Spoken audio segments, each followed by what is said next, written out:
গরম তো চলেই এলো, আর এবছরে মনে হচ্ছে একটু বেশি গরম পড়বে। তাই জন্য ভাবলাম তোমাদের জন্য একটা গরমের স্পেশাল মন ঠান্ডা প্রাণ ঠান্ডা করা একটা রেসিপি নিয়ে তোমাদের সঙ্গে শেয়ার করি।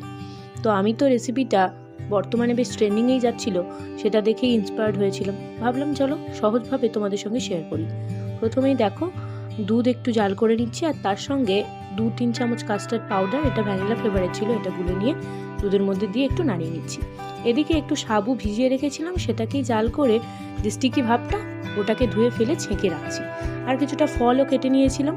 এবারে যে দুধের মিশ্রণটা করে রেখেছিলাম সেটা একটা বাটির মধ্যে দিয়ে দিলাম, আর ফলগুলোকে টুকরো টুকরো করে একদম ছোট ছোট করে কেটে ওর ওপর থেকে সাজিয়ে দিলাম।